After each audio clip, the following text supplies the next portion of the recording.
there is a term that has gotten its way into our language. It is both a dangerous term and sometimes even very demonic. This is Truth to Ponder with Bob Bierman. If you pay attention to the news or do some reading like I do, you've increasingly heard this term called cancel culture. Let me say that again. I'm sure you've heard it. It is called the cancel culture. Ever since the beginning of this year, we've had some very strange things happen across the world and especially here in the United States.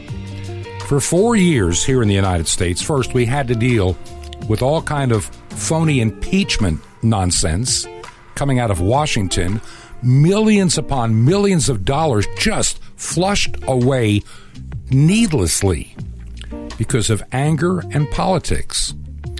In 2016, let's go back a little ways. In 2016, Trump was never supposed to win. Those that thought Hillary Clinton would win, they thought they had it in the bag. There's no way this guy can ever win. So they just did what they did, and they were shocked when Trump actually won. And for the next 4 years, they did everything to delegitimize the presidency, to have phony investigations for non-existent Russian collusion. Actually, there was Russian collusion, but with the Democrats, not with the Trump campaign. And we had the Mueller report and all the nonsense, and then we had Colonel Vinderman and all the other things with Ukraine. I have never in my life seen anything like this. Look, I know there are times that a president is not popular with the opposition party, but this became literally a satanic obsession. Making up stuff, lying, cheating. This is what's been going on for the past 4 years. Now, I'm not going to talk too much about the current election and all that's going on.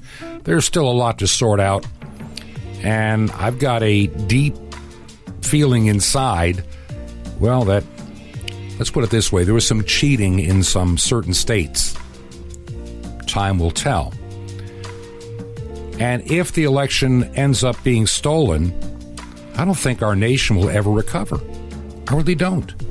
And I've thought about this a long time ago. Would that ever happen? The day that our elections are no longer safe and secure, our nation is doomed.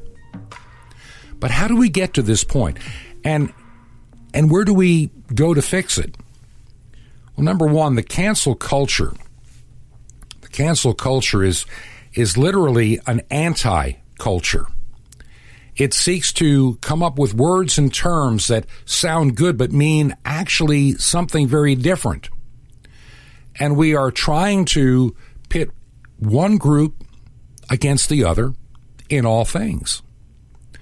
I'm going to give you some examples in just a couple of minutes on the program. Today, I'm solo by myself. I don't have a guest today, but I do plan on a few guests next week.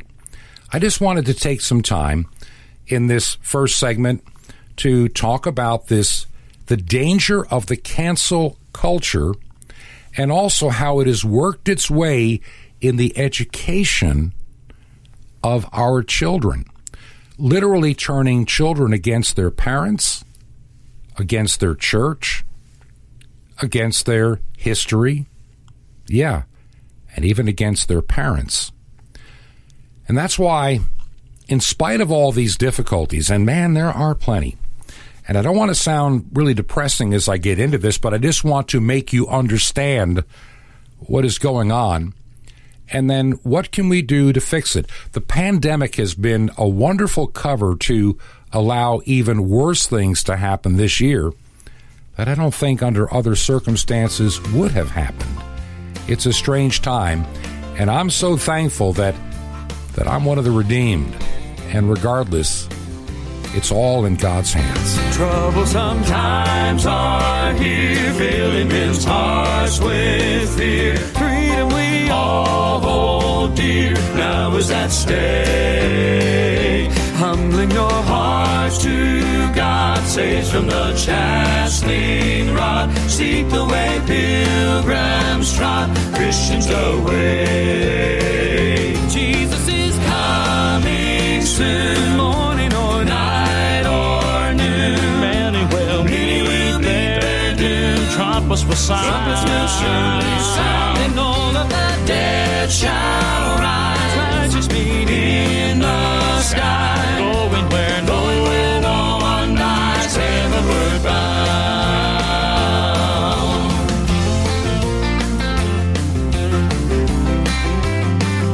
Troubles will soon be o'er, happy forevermore, when we meet on that shore, free from all care, rising up in the sky, telling this world goodbye. Homeward we then will fly, glory to share. Jesus is coming soon, morning or night or noon. Many will meet their doom. Trumpets will sound, and all of the dead shall rise. Righteous meet in the sky, going where no one dies, heavenward bound.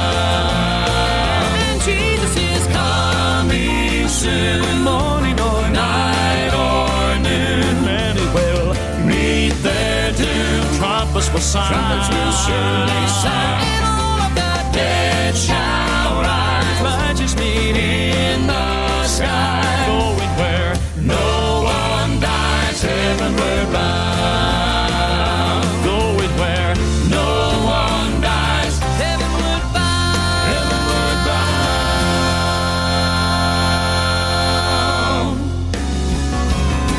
And Jesus is coming soon, morning or night or noon. Many will meet their doom. Trumpets will sound, and all of the dead shall rise. Righteous meet in the sky, going where no one dies, heavenward bound. Going where no one dies, heavenward bound. Heavenward bound.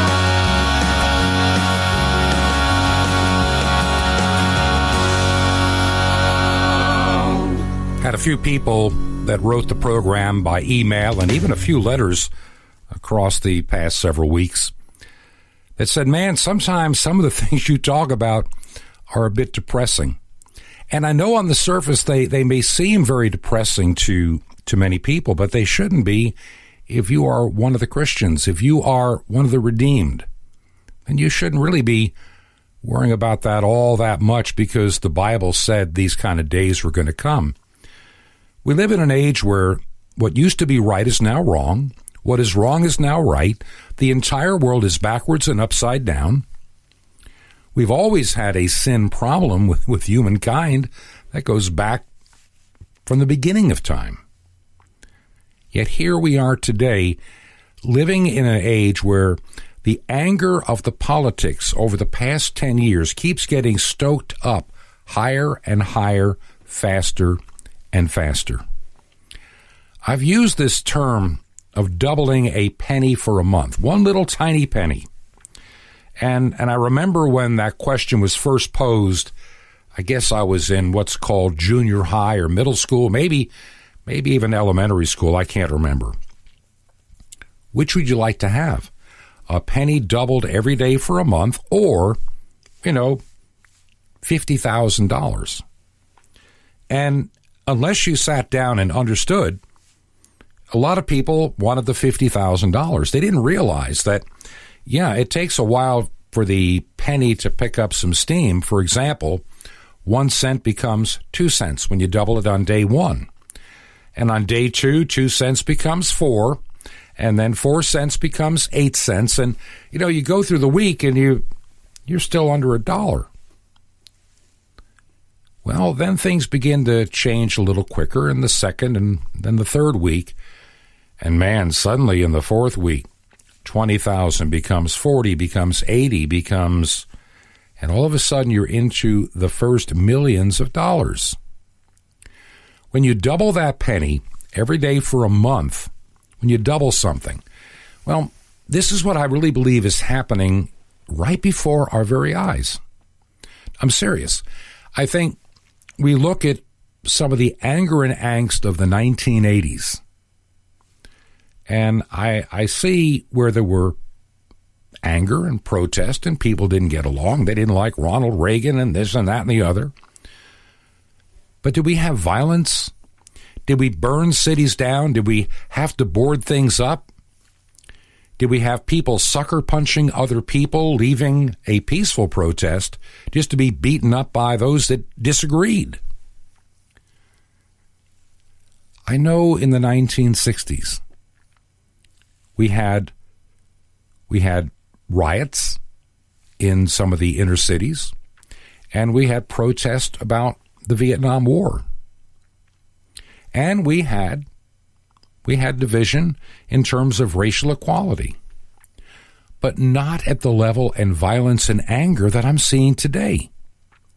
This, to me, is unprecedented anger, and it's very dangerous. And I believe that it is the fire is being fueled by Satan himself. I mentioned at the beginning of the program this term called the cancel culture. Cancel culture. Until this year, I really never thought about it. We had seen little signs of it over the past several years. I remember the warnings back in the 70s when a term kind of crept into our lexicon called political correctness. You know, you have to say the right term. We got to be politically correct. And, you know, I'm not one to be politically correct. I'm sorry. It's not that I'm trying to be offensive or mean. It's just some of the things that are politically correct are rather silly and foolish and stupid. But now we're getting into taking political correctness to an insanity level. That's why I say that it has to be literally demonic or satanic in some cases. You know, just this year, we have seen this play out.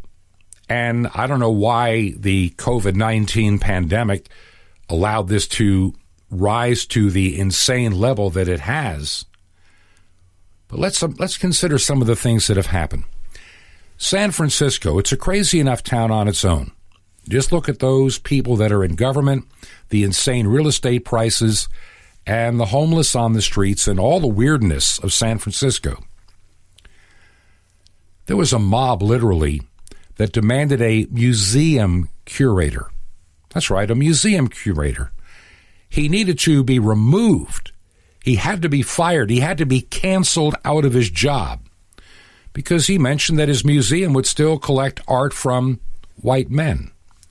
In other words, they wanted him to get rid of his white privilege, and you can't have anything white anymore. So we have to have all this diverse culture, and we need to cancel out white privilege.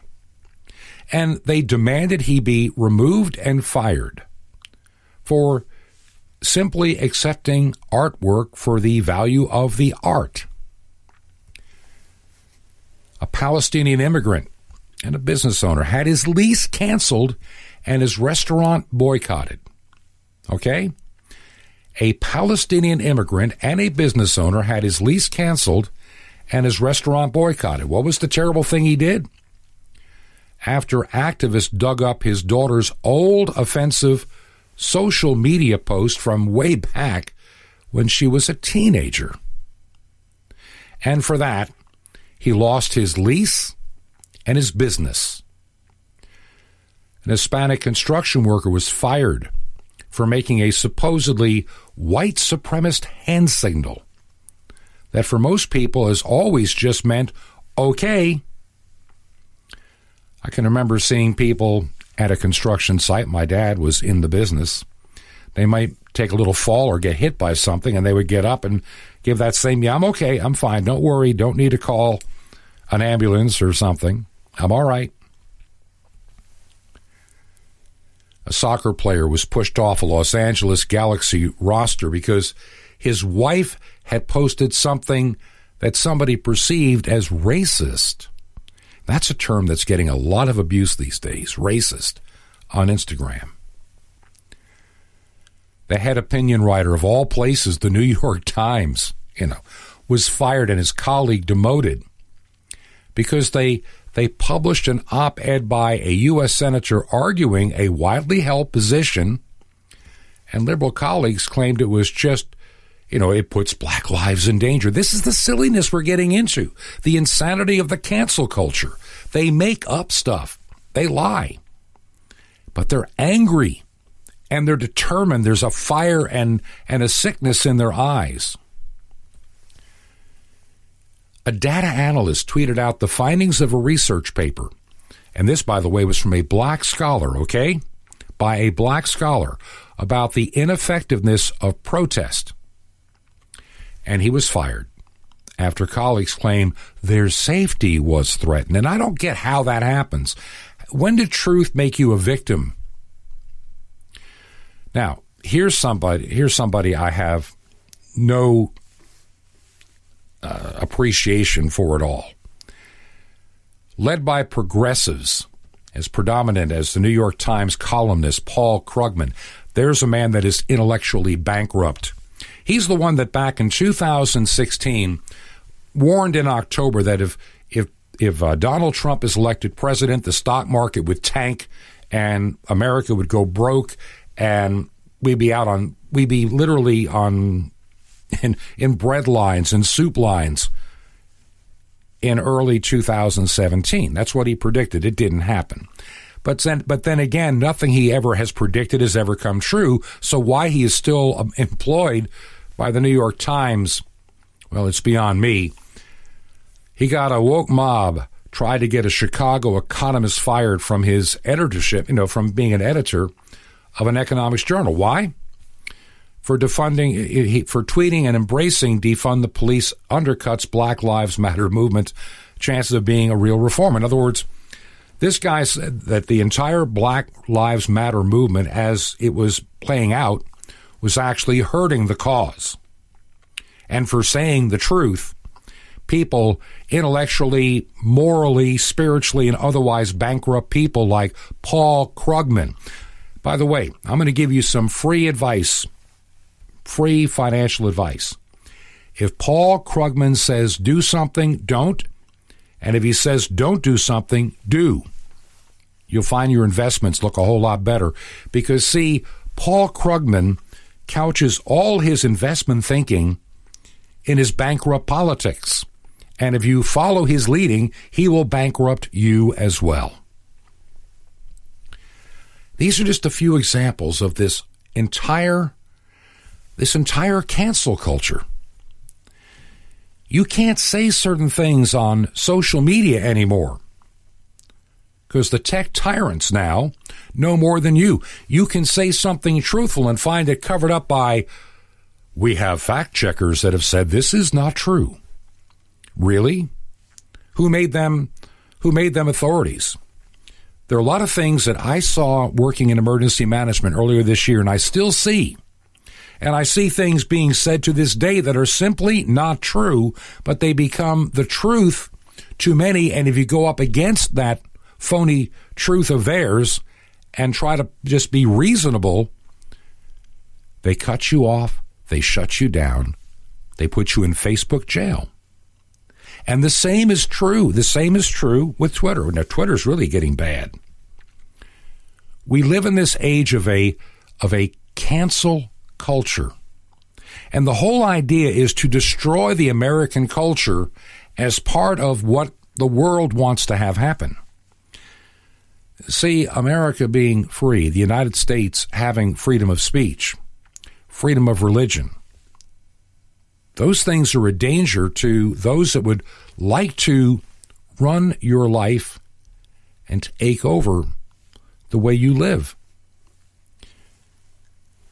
On this program, you've heard me talk about this and some, guests that are knowledgeable about this global reset.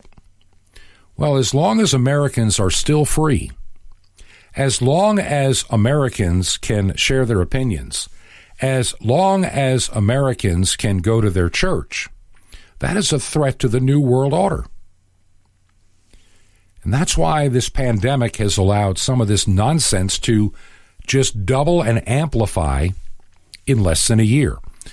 The combination of a presidential election and the hatred by some, this literally satanic hatred of a human being. I mean, they are possessed. You look it in their eyes. They, if they were given a baseball bat, would just chase the man down and beat him senseless and kill him. This is what we see. Look at the people that are involved in some of these incidents. And then you find morally bankrupt people on CNN trying to blame those. I mean, literally, there's guilt by omission. They don't tell the whole story. They try to imply that all those people that came to Washington, D.C. this past weekend, well, they were the troublemakers. No, they weren't. They were not the troublemakers. As they were leaving a peaceful demonstration, Antifa and Black Lives Matter's miscreants started chasing them down and sucker punching people, trying to steal their flags and their stuff, shoving them to the ground, kicking them in the head. And somehow those that came to Washington for a peaceful protest, somehow to CNN, because they are morally, spiritually, they are satanically bankrupt. If you watch CNN, you better be watching to find out what the enemy's doing, because you're going to see the enemy playing his hand out right in front of your very eyes. I can remember way back in 1979, 1980, CNN was still a fairly new cable news network outlet in Atlanta, Georgia.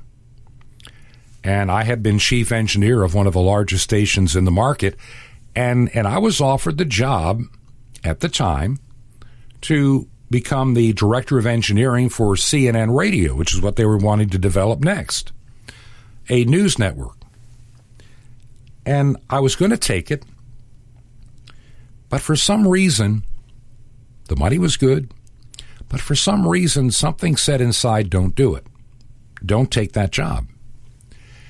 And it really wasn't an issue in the 80s, but boy, when you started getting into the 90s, the political nonsense, especially after 1992, kicked in. And what would have been a nice long career would have come to a crashing end because I could never have tolerated being there. As the years went by, CNN just sold themselves out to one ideology. No, facts no longer matter. Everything must fit through the lens and the filter of their political correctness, their persuasion, and their thought process. And then comes, during our computer rise, when, starting in the 1990s, people really started getting into computers and the internet. We went from dial-up to, DSL and early cable broadband. And there was MSNBC, Microsoft NBC. And NBC, with that particular channel on cable and satellite and what have you, MSNBC is got to be the most intellectually bankrupt. They make CNN look somewhat reasonable at times. MSNBC is absolutely satanically sick. They are sick down to the soul. They bring on known liars that keep lying on the TV. You remember let's go back to 2018. We're talking maybe in the spring.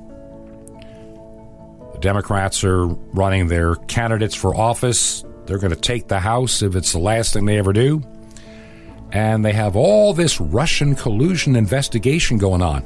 And you had Adam Schiff, Representative Adam Schiff from California, getting on the television almost every other night, it seemed, with Rachel Maddow over at MSNBC. And he was telling her, man, I have seen the evidence. Wait until you see it. Mueller's got it. Man, when you see this evidence, they're going to have Trump coming out of the front of the White House in a perp walk.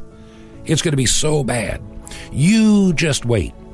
And for 2.5 years, from 17 and 18 and all the way into 2019, that was the mantra. he's going to be perp walked out. You see, he's a traitor. He's a Russian asset. And the Mueller report comes out and says there was never any Russian collusion. So they had to start with something else. Listen, we got to take a break. We'll be right back. I want to remind you, this is Truth to Ponder. I'm your host, Bob Bierman. I got a lot more to share in this cancel culture nonsense and trying to understand how it grew during a pandemic. I don't know which is worse, the pandemic or the cancel culture. If you want to write by U.S. mail, let me give you our address here in Georgia. And that is 21 Berkshire, Berkshire, 21 Berkshire Lane, and add number 263. That's our little mailbox that our post office has up here for us. And we are in the little community of Sky Valley, Georgia, 30537. Our website is truth2ponder.com. Truth2ponder.com. Truth2ponder.com. My email address is bob@truth2ponder.com. This is Truth to Ponder with Bob Bierman.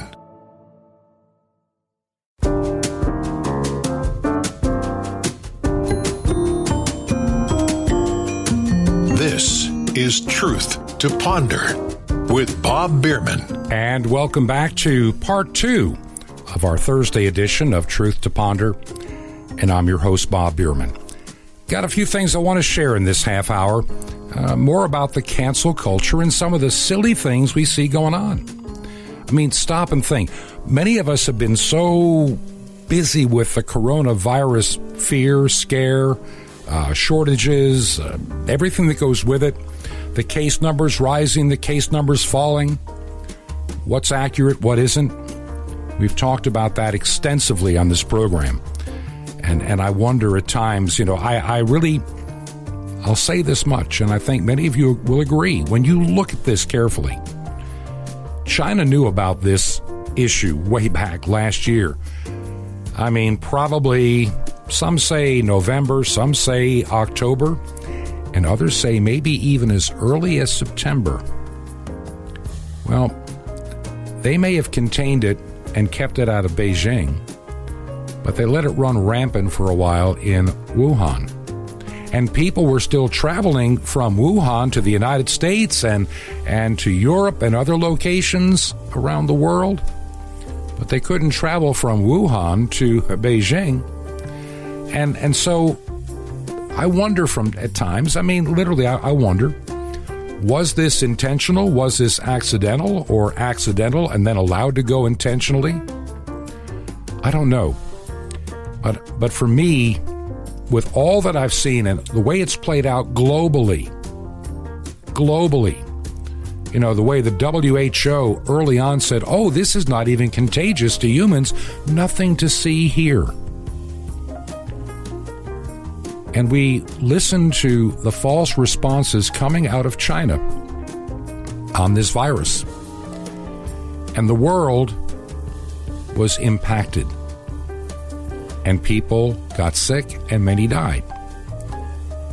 Now, here in the United States, I spend time, as I've told you before, in emergency management. So I look at the numbers differently. I don't take everything at 100% simple face value, especially when it comes through the filter of some of our news media that tries to create the headline out of the news to tell you what you need to think and what you need to believe.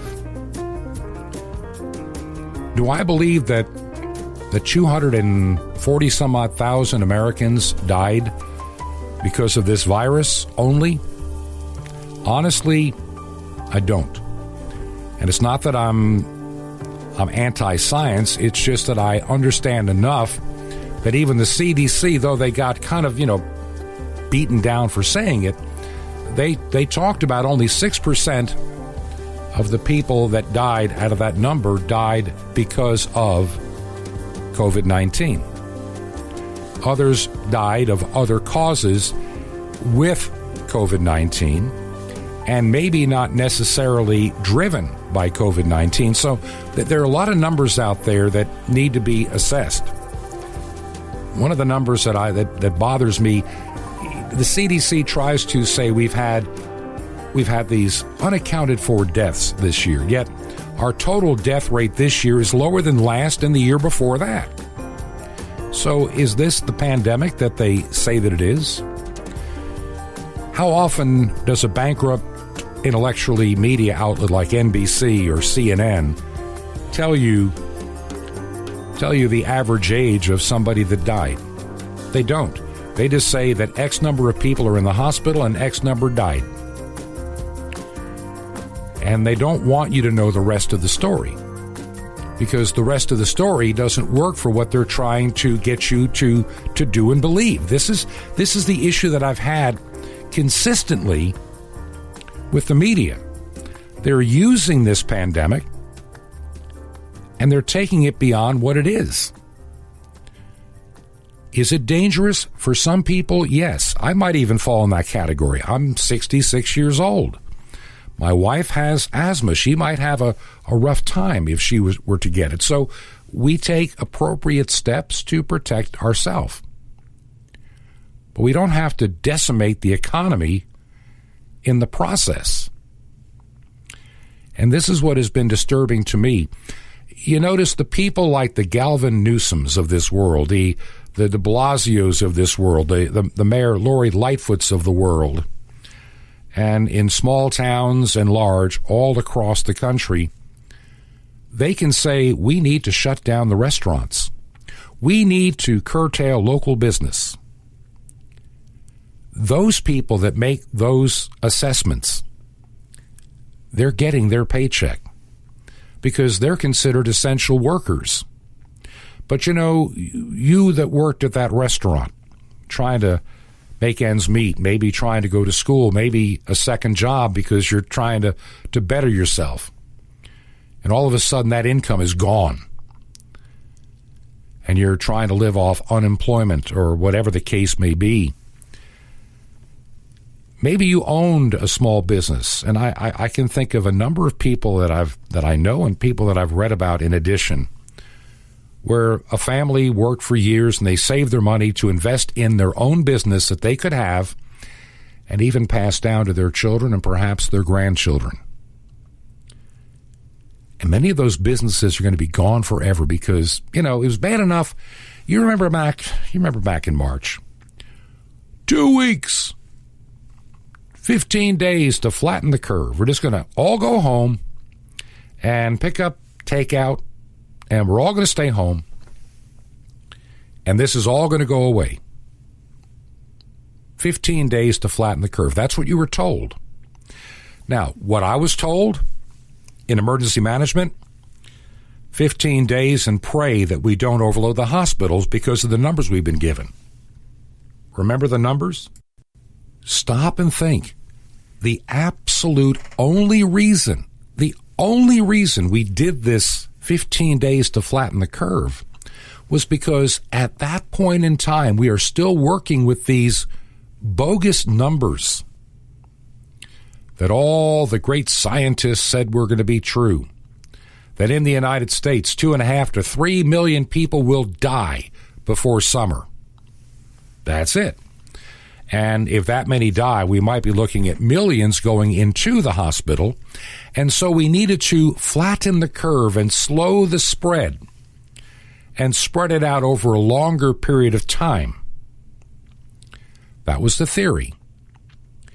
And you may have forgotten that by now, but no, this is what I'm looking at that came into my hands at my desk when I was working. We're trying to flatten the curve in such a way as not to overwhelm the hospital system and the funeral homes. That was it. Did this mean that all these efforts were going to stop the disease? No. If you looked at all the curves that they put on TV, all the graphics, it showed the same number of people getting sick and dying, but instead of in a short period of time, over a longer period going into the summer and toward the fall. That was the theory. And how quickly we've forgotten what flatten the curve meant. It didn't mean less people were going to die. It didn't mean any of that. It meant that it would be spread out over time. I can remember Governor Cuomo in New York. He did a lot of press conferences. CNN loved to pick up his press conferences because he was going to show the world how to do it right. He was going to show the Trump administration, I know more than you do. He's the same guy that bragged that he knew more than God did when it came to a pandemic.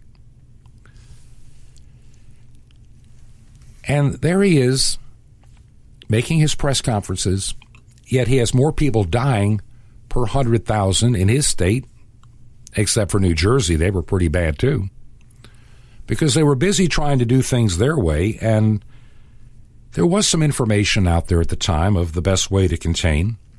But it was amazing that later on, when he got to May, it was surprising. Governor Cuomo was just thoroughly surprised with all the non-essential people home. Why did 66%, almost two-thirds of their cases, come out of people that were locked down and not the ones that were out? He never could figure that number out. There's been a lot about this virus we've not been told. There's a lot that we also do understand. And everything is not the way you may think that it is. And this is what I've been trying to tell you since the very beginning. 240 some odd thousand people apparently have died either from or with. The CDC says 6% of that number, which is a lot less than 200,000. It's like, 15,000, less than a typical flu year. But they don't really get in. CNN doesn't want to tell you the rest of the story. How many of those people had other life-threatening issues and they were technically hospice patients with not that much longer to live? How many just had symptoms that appeared to be like COVID-19, like the flu, like a fever, a cough, congestion, upper respiratory? There have been many of those that died that were never really tested for the virus because it was permitted to assume if, one or two of the symptoms were present. And there's so many other diseases out there in a typical year like 2019 that would present themselves and be listed as pneumonia caused by maybe the flu or something else. So the number that they put out there, I'm a skeptic. I'm sorry, because these numbers have been used as is and put out there to keep you in fear. How many people do you see that live in fear today because of the pandemic? A lot. See them all the time. I mentioned on the program, when I flew to Virginia last month, people that were wearing their face shields and their mask, even in a car. There are people that drive by themselves in their car with a face mask and a face shield because they're deathly afraid of dying of COVID-19. And a lot of these people that are doing that, they're not 60 or 70, they're 30 and 40. I'm amazed. I guess they have no hope in their life, and this life is all there is. I believe this virus has allowed a lot of things to happen that normally would never have happened in our world. Notice you can't go to certain places depending what state you live in, but the politicians can. Let's go back to early on. Governor Whitmer up there in Michigan. As we got into April, she was saying, you can go to certain stores, but you can't go to their garden center, and you can't buy garden tools or seed. You can only buy food. Who does she think she is? This is the United States. This is not the Soviet Union. This is not communist China. This is not North Korea. But she, like the other little pinheaded dictators in the blue states, they don't even live by the rules they set for you. I mean, look, it wasn't long ago. Governor Newsom, California. Well, he's got all these things you can't do. You can't visit, cancel Thanksgiving, forget Christmas, that's not going to happen.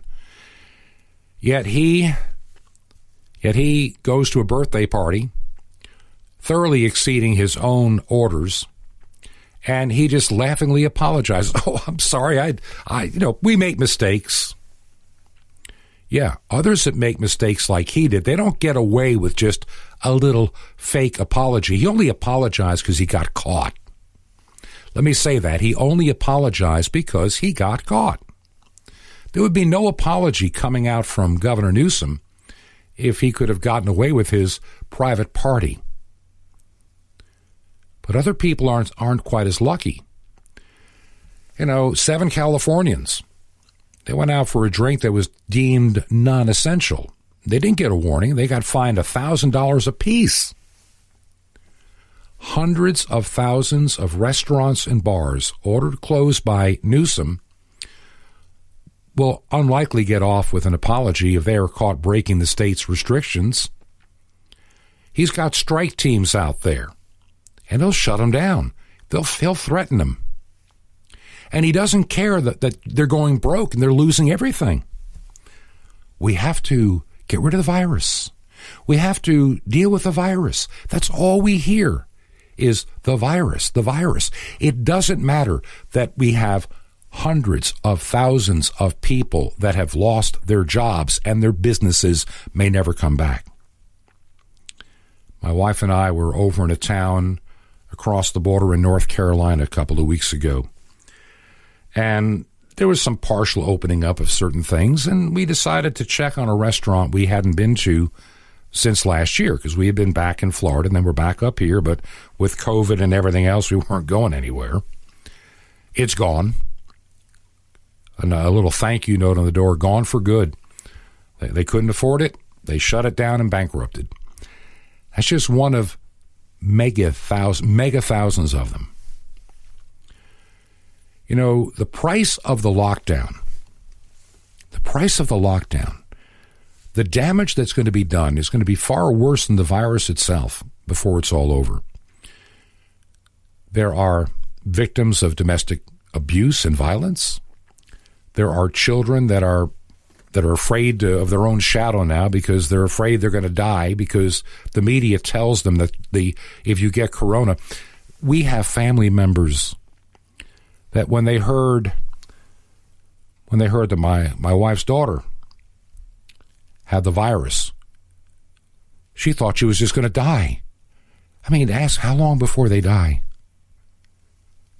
Well, she was like in her 30s, and she recuperated just fine, and she was back to work in like 13 days. There are people that literally believe that getting COVID-19 is a death sentence worse than cancer. A 99.97 or better survival rate for those under, 20, 24? And it's still in the 99-point-something range when you get up to my age, 66. We have kids that'll be emotionally scarred for ages, all because of the hypocrites in government that really wanted to keep this thing amplified so they can get their mail-in voting and other nefarious things. And I think they're also trying to find out just how far they can push their citizens before those citizens begin to push back. I don't believe our country's ever going to be the same again because of this, in a negative way. I think that some people will never go back to life as usual, and I don't think life as usual will ever come back, regardless of who is finally figured to be the president of this country. I think certain states are going to use this forever to control their people. And those that are the globalists of this world, I'll tell you what, those that are the globalists of this world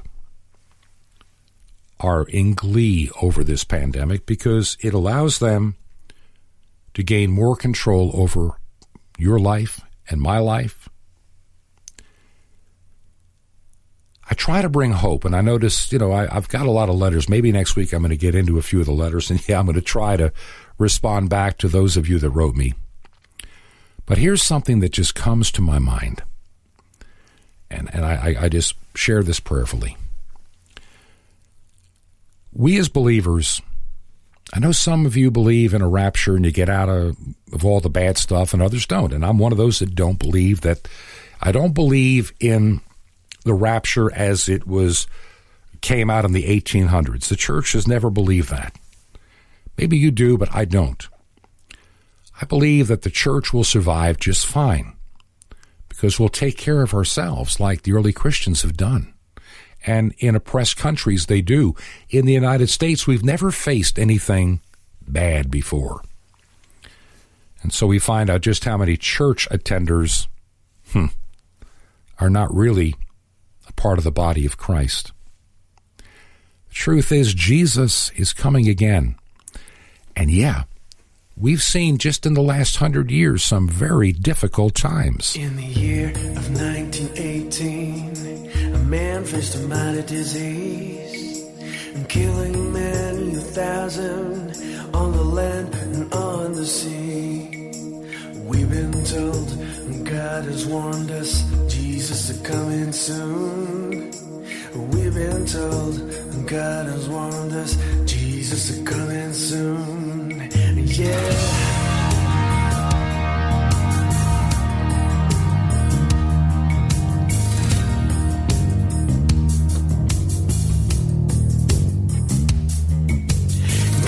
Warning the nations, warning us in every way. He says, turn from the evil, seek the Lord and pray. We've been told God has warned us, Jesus is coming soon. We've been told God has warned us, Jesus is coming soon. In the book of Zechariah, the Bible clearly states many people they did die in the count of the wicked ways. We've been told God has warned us, Jesus is coming soon. We've been told God has warned us, Jesus is coming soon. We've been told God has warned us, Jesus is coming soon. We've been told God has warned us, Jesus is coming soon. He's coming soon.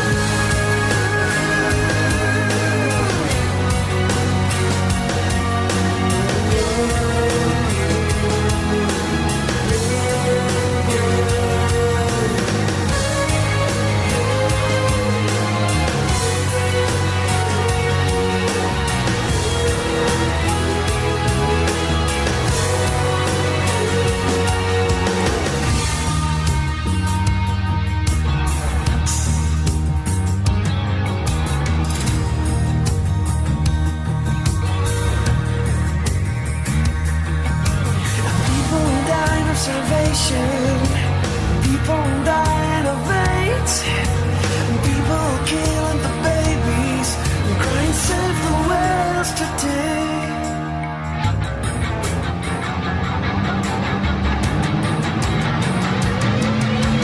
We've been told God has warned us, Jesus is coming soon. We've been told God has warned us, Jesus is coming soon. Told God has warned us, Jesus is coming soon. We've been told God has warned us, Jesus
our world has seen some very difficult things over time. We're going through a very difficult time right now. Between the virus and all the political correctness and the tyranny of the cancel culture that gets away with riots and burning. I mean, we've seen cities put on fire. And I'm going to say something that is politically incorrect and will get me cancel cultured from places like Facebook. And frankly, I don't care anymore. I just don't care. Truth is more important than my status on Facebook or Twitter or any of that stuff. It isn't worth it.